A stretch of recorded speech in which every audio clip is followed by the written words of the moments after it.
அன்பே சிவம் மனமே குரு என்றுணர்த்திய குருவே போற்றி. சத்தும் சித்தும் எதுவென்று உணர்த்திய குருவே போற்றி.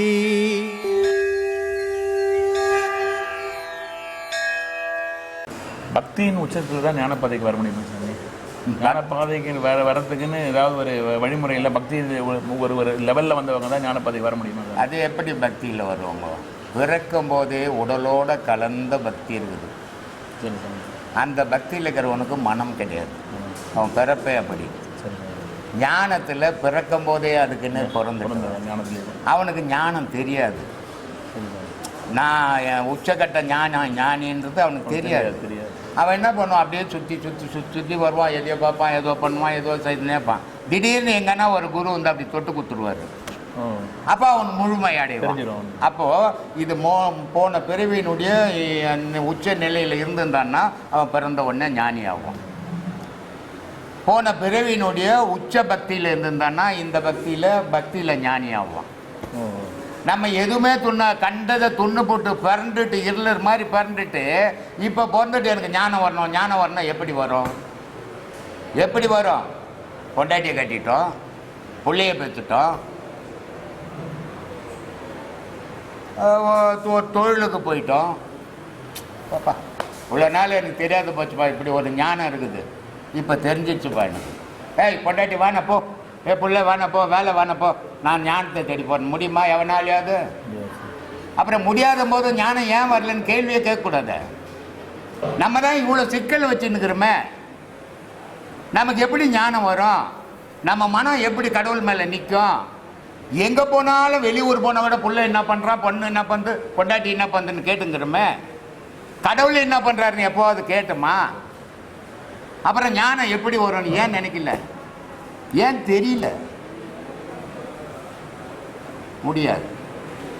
ஏன்னா கடவுள் என்றது தோற்றமற்ற பொருள், உயிர் என்றது தோற்றமற்ற பொருள், ஆன்மான்றது தோற்றமற்ற பொருள். உன் மனைவி தோற்ற பொருள், உன் மகன் தோற்ற பொருள், உன் மக தோற்ற பொருள். இந்த தோற்ற பொருளெல்லாம் கண்டதுனால இதெல்லாம் நிஜம்னு நினச்சின்னுக்கிறேன். அந்த தோற்றம் மற்ற பொருள் எல்லாம் பொய்ன்னு தெரியல, உன்னால் காண முடியாதால அது மேலே உனக்கு மனம் தாவல். அப்போ இந்த தோற்றம் உள்ள பொருள் எல்லாம் துறக்கணும், தோற்றமற்ற பொருள் மேல மனதை பற்ற வைக்கணும். அப்போதான் சாமி ஞானம். இதுதான் ஞானம். என்னோட நிலையை நான் உணர்றதுக்கு ஒரு நல்ல நிலை, இந்த ஆன்மீக பாதையில் வரணும் அப்படின்னு நினைக்கிறதுக்கு சரி, என்னோட இளமையில வந்து என்னால் வர முடியாமலே போயிடுது சாமி. சரி, இளமையை விட்டுட்டு போன கதை போயிடுது சாமி. இருக்கிற கதையை சொல்லு. அது லேட்டாக வர்றதுக்கான காரணம் என்ன சாமி? என் நிலையை உணர்த்து நான் காலதாமதம் ஆகுது எனக்கு என் வாழ்க்கையில். நான் நேற்று தானே சொன்னேன், பெங்களூர்லேருந்து ஒரு ஆள் எனக்கு ஃபோன் பண்ணார். என் வீடியோவை பார்த்தாராம். அவர் இன்னும் வரல. அவர் ஆனால் சொன்னதோடு சரி அவர் கதை. அவர் சொல்கிறாரு, சாமி நான் இவ்வளோ வருஷமாக ஆன்மீகத்தை தேடினேன், எனக்கு இவ்வளோ நாள் கிடைக்கல, இவ்வளோ வருஷம் பொறுத்து இப்போ தான் கிடச்சிது. இன்னும் வரல. அவர் வீடியோ பார்த்துட்டு கிடச்சிச்சான். அவருக்கு கிடச்சிது. அது ஏன் சாமி இவ்வளோ நாள் ஆச்சுன்னு கேள்வி கேட்டார். உன்ன மாதிரியே கேட்டார்.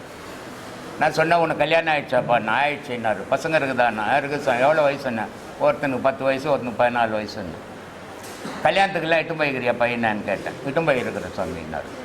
அப்போ அந்த கல்யாணத்தெல்லாம் பசங்க பார்க்குறாங்கல்ல, வீட்டுக்கு வந்தோடனே நீ அப்பா தானே, உங்கள்கிட்ட கேட்குறாங்க, எப்போ அதே மாதிரி கல்யாணம் எனக்கு பண்ணி வைப்பான்றாங்க. 10 வயசு பையன் கேட்குறான்பா, அங்கே பண்ணாங்க, அதை பார்த்தேன் நான், எனக்கு பண்ணுன்றான்.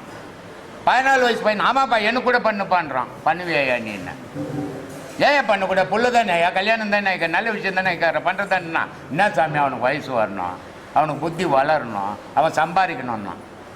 இதை தான் ஏன் கடவுள் பண்ணிக்கிறான், உனக்கு கூட இவ்வளோ நாள் காத்துருந்ததுன்னா. அது மாதிரி கடவுள் உனக்கு எப்போ இங்கே வரணும்னுக்கு தான் அப்போ தான் வகுத்துக்கிறான். ஆனால் வந்தது பிறகாவது அதையே பிடிக்கணும், அதை பிடிக்க மாட்டேன்றோம். ஞான தந்தைக்கு ஆத்ம வணக்கம். ஆத்ம வணக்கம்மா. இப்போ நான் ஒரு கேள்வி கேட்குறேன்ப்பா, உறுதியான ஒரு கேள்வி. நான் ஏன் பிறந்தேன், நான் ஏன் இங்கே வந்தேன், என்னை யார் இங்கே கூப்பிட்டது? யார் வெத்தலை பாக்கு வச்சு கூப்பிட்டாங்க? நான் எதுக்கு வந்தேன், அப்படி என்ன சாதிச்சிட்டேன், என்ன தான் பண்ண போகிறேன், இதை யாரம்மா கேட்குறது? உண்மையான தாய் தந்தையே கேட்குறது. பாடம் பண்ணும்போது நமக்கு இப்படி ஒரு கேள்வி வரணும், நான் எதுக்காக பிறந்தேன்? அப்படி என்னத்தை நான் பெருசாக சாதிச்சிட போகிறேன்?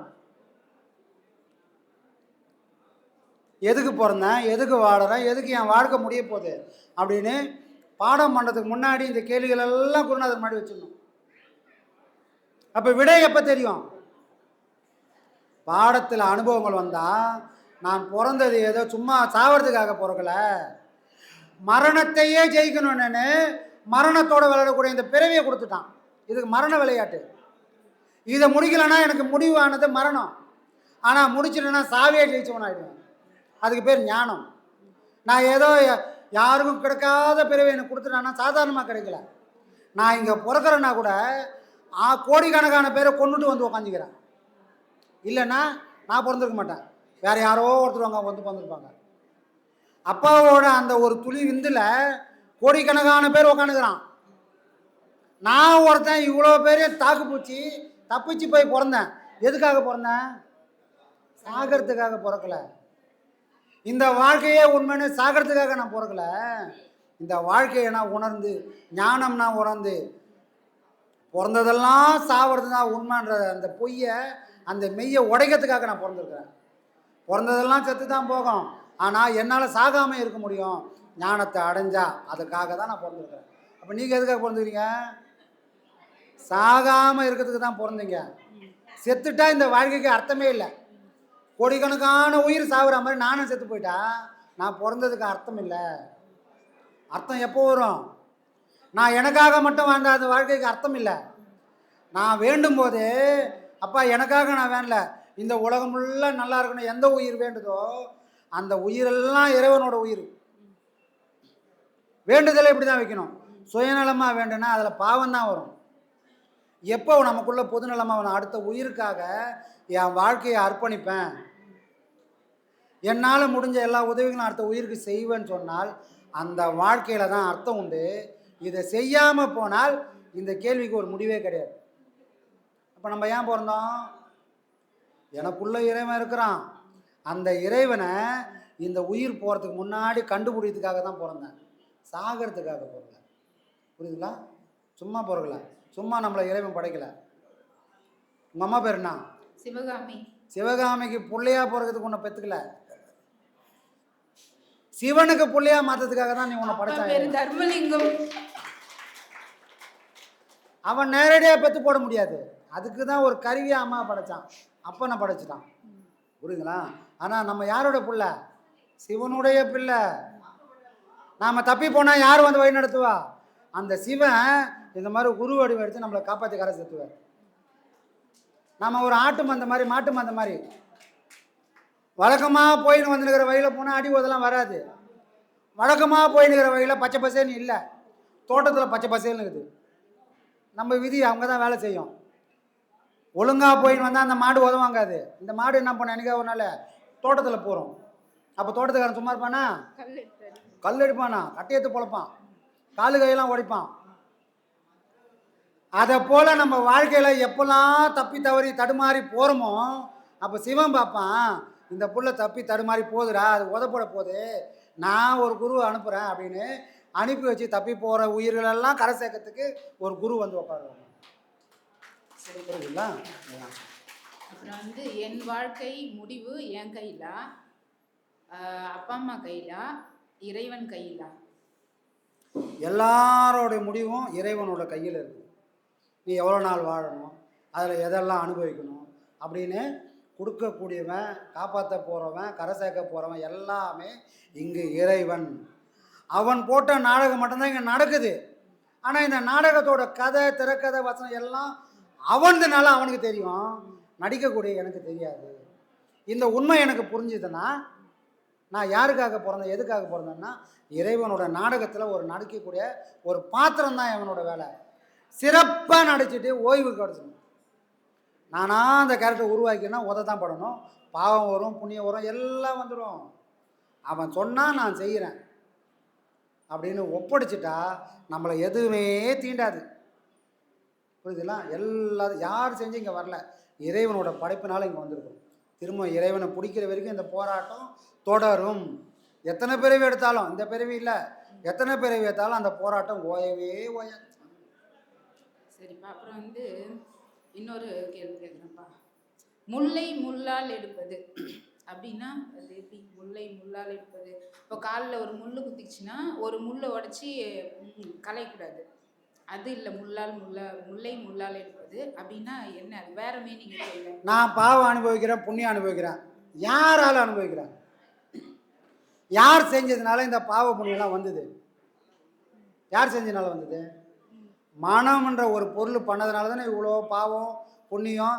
இந்த பிறவி எல்லாம் யாருக்காக வந்ததுன்னா இந்த பாழா போன மனம் செஞ்சதுனால வந்த வினை தானே. ஆனால் இது பண்ணதே நான் இவ்வளோ அனுபவிக்கிறேன். தப்பிச்சு கரை சேர்க்கணும் யார் துணை வேணும்? அதே மனசோட துணை கொண்டு தான் நீ தப்பிச்சும் போக முடியும். செஞ்ச பாவம் முள்ளா குத்துது, குத்துன முள்ளை எடுக்கணுனாலும் அதே முள்ளு தான் வேணும். அப்போ பாவ புண்ணியம் செஞ்சதுக்கு அடிப்படையும் இந்த மனம்தான்.